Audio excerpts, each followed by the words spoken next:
വടകരയിൽ വന്ദേ ഭാരത് എക്സ്പ്രസിന് മുന്നിൽ ആത്മഹത്യ ചെയ്യാൻ ശ്രമിച്ച യുവാവിനെ രക്ഷകരായത് വടകര കൺട്രോൾ റൂം പോലീസിന്റെ സംയോജിത ഇടപെടൽ.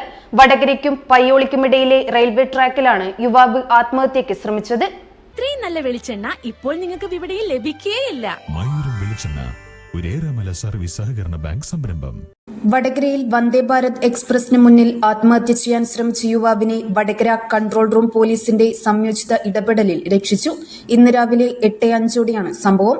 പോലീസ് കൺട്രോൾ റൂം നമ്പറായ 112 റെയിൽവേ ട്രാക്കിൽ യുവാവ് കുനിഞ്ഞു നിൽക്കുന്നതായ വിവരം വന്നത്. വടകരയ്ക്കും പയ്യോളിക്കുമിടയിലെ റെയിൽവേ ട്രാക്കിലാണ് യുവാവിനെ കണ്ടത്. വിവരം ലഭിച്ച ഉടനെ കൺട്രോൾ റൂം പോലീസ് റെയിൽവേ പോലീസുമായി ബന്ധപ്പെട്ടെങ്കിലും അവർക്ക് യാതൊരു വിവരവും ലഭിച്ചിട്ടുണ്ടായിരുന്നില്ല. തുടർന്ന് യുവാവിന്റെ ലൊക്കേഷൻ മനസ്സിലാക്കിയ പോലീസ് ട്രാക്കിൽ പരിശോധന നടത്തുകയും 300 മീറ്റർ അകലെയുള്ള ട്രാക്കിൽ യുവാവിനെ കണ്ടെത്തുകയുമായിരുന്നു.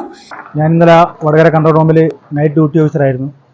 ഡ്യൂട്ടി ഓഫീസർ ജോലി കഴിഞ്ഞ് ഇന്ന് രാവിലെ 7-ാം തീയതി ഒരു 8:05 ഒരു ഇവന്റ് വടകര കൺട്രോൾ റൂമിൽ 112 നമ്പറിൽ വരികയും ഒരു കുട്ടി ഇങ്ങനെ വടകര റെയിൽവേ ട്രാക്കിൽ സൂയിസൈഡ് അറ്റംപ്റ്റ് ആയിട്ട് നിൽക്കുന്നെന്ന് അറിയുകയും അപ്പം പെട്ടെന്ന് തന്നെ നൈറ്റ് ഡ്യൂട്ടിയിൽ ഉണ്ടായിരുന്ന കഴിഞ്ഞ് പോകാൻ നോക്കുന്ന വടകര കൺട്രോൾ റൂം വണ്ടി 1-ലെ ബാലചന്ദ്രൻ എസിയും സബീഷ് ഡ്രൈവറേയും കൂട്ടി പെട്ടെന്ന് തന്നെ വടകര റെയിൽവേ സ്റ്റേഷനിലേക്ക് പോവുകയും റെയിൽവേയിലെ പോലീസ് ഉദ്യോഗസ്ഥരായിട്ട് കാര്യങ്ങൾ ചോദിച്ചപ്പോൾ ഇവരെ അറിയില്ല എന്നറിയും.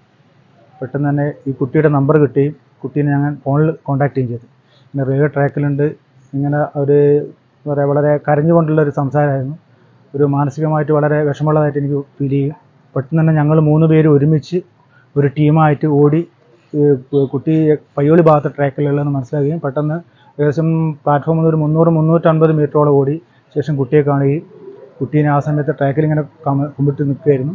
കുട്ടീനെ അവിടുന്ന് ഞങ്ങൾ രക്ഷപ്പെടുത്തി കുട്ടിയുടെ പേരൊക്കെ മനസ്സിലാക്കിയതിന് ശേഷം കുട്ടീനെ പറഞ്ഞ് ആശ്വസിപ്പിച്ച് പിന്നെ തുടർന്ന് ഞങ്ങൾ കുട്ടീനെയും കൂട്ടിയിട്ട് വടകര പോലീസ് സ്റ്റേഷനിൽ വരികയും അവിടുത്തെ GD ചാർജ് ഉദ്യോഗസ്ഥനെ ഏൽപ്പിക്കുകയാണ് ചെയ്തത്. ആ സമയത്ത് ഞങ്ങൾ കുട്ടിയെ രക്ഷപ്പെടുത്തി ഏകദേശം ഒരു മിനിറ്റിനുള്ളിൽ തന്നെ തിരുവനന്തപുരം ഭാഗത്തേക്ക് പോകുന്ന വന്ദേ ഭാരത് ട്രെയിൻ വരികയുണ്ടായിട്ടുണ്ട്. യുവാവിനെ രക്ഷപ്പെടുത്തി ഏതാനും മിനിറ്റുകൾക്കകം വന്ദേ ഭാരത് ട്രാക്കിലൂടെ കടന്നുപോയി. സംഭവത്തിൽ വടകര DYSP ഉദ്യോഗസ്ഥരെ അഭിനന്ദിച്ചു. News bureau media Vadakara. ഒത്തിരി ഇഷ്ടങ്ങളുമായി ഫാമിലി ഇനി സുൽത്താൻ ബത്തേരിയിലും. ഫാമിലി വെഡിംഗ് സെന്ററിന്റെ ഏറ്റവും പുതിയ ഷോറൂം നവംബർ 8 ബത്തേരിയിൽ പ്രവർത്തനം ആരംഭിക്കുന്നു.